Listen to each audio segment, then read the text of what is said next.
I was wrong about Josh Kelly. Huge upset, and Josh Kelly takes Murtazaliev's IBF World Super Welterweight Championship from him in Newcastle via majority decision. Now, one of the judges had it as a draw. I thought it was close. I didn't think it was that close. I think Josh Kelly did enough to win enough of those rounds. He boxed very well. And, he boxed very well for the duration of the fight. There was times when Murtazaliev probably won rounds, was more active and sat down on his shots, but Josh Kelly took it. And that was really going to be the make or break factor because, yes, Josh Kelly is the better boxer out of the two of them, but Murtazaliev is known for power and toughness.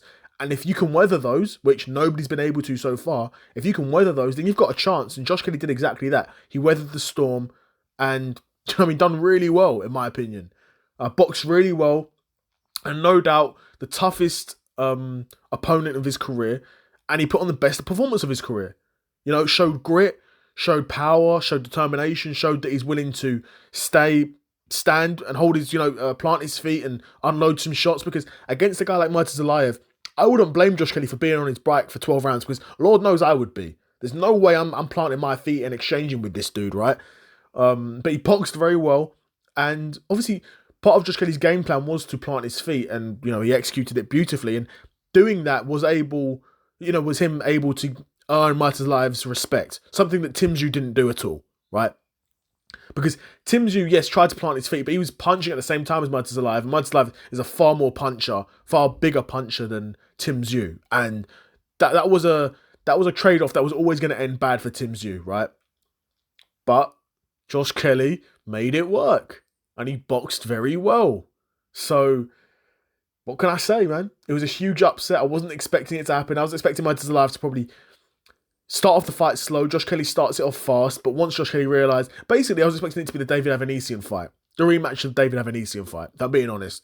Right? Because since the David Avanesian fight, Josh Kelly's not really fought anyone near that level. And David Avanesian's not even a guy... I don't think he's won a world title before.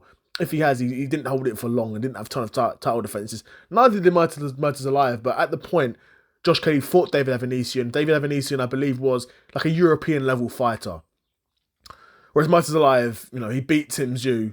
I mean, Tim Tszyu's the only good win on his resume, to be fair. So, you can look into maybe Josh Kelly fraud-checked him a bit. I mean, maybe there is a bit of that, but we'll see. I'm interested to see how Murtazaliev comes back from this because, again, even though he lost to Josh Kelly, he's not a guy that tons of guys are going to be lining up to fight. But there'll be a lot of guys that want to fight Josh Kelly now that he's got the IBF World Championship, and I heard that a part of the deal he signed with Matchroom was for him to fight Boots after, so I'll make a separate video about that. But great performance from Josh Kelly, and like I said, really impressed me because I wasn't expecting him to be able to do that over 12 rounds. I was expecting Josh Kelly, he starts to fight well, but once he realises Murtazaliev, he can't get him out of there quickly, he might gas out, he might slow down, become more of a stationary opponent, and Murtazaliev might unload on him a bit. And even though Murtazaliev dropped him, and Murtazaliev clearly hurt Josh Kelly more than Josh Kelly hurt Murtazaliev when they dropped him. Like, Murtazaliev got dropped and he got straight back up and was smiling and ready to go. Josh Kelly got dropped and he was like, damn, that was a shot. Let me take a moment, right?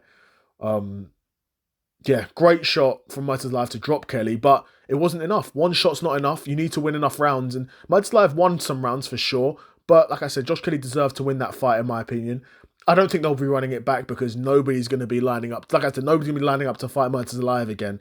And Josh Kelly could go on to bigger and better things and get a big fight against one of the other world champions. Maybe Boots, maybe Ortiz, maybe Fundora, whoever's available, right? But a shout out to Josh Kelly, man, because when he turned pro, I had super high hopes for him. And when he lost to David Avanesian, I'm thinking, damn, is this guy's level? Like, surely not. But he's done really well to sort of turn his career back around. And, he was on the Wasserman cards and now he's with Matchroom again. So, fair play to him. He's getting paid. Respect to Josh Kelly, and now he's a world champion. Something that after he lost to David Avanesian, I'm thinking, wow, if this guy can't beat David Avanesian, will he ever become a world champion? And, I stand here corrected. So, huge shout out to Josh Kelly. I'd be super curious to know what you guys thought of the fight. Do you think Josh Kelly deserved to win? It was a majority decision. Like I said, one judge did have it as a draw, but I'd be curious to know what you guys think in the comments below. Another episode of the Seth Solo Side Quest in the bag, and I'm out. Peace.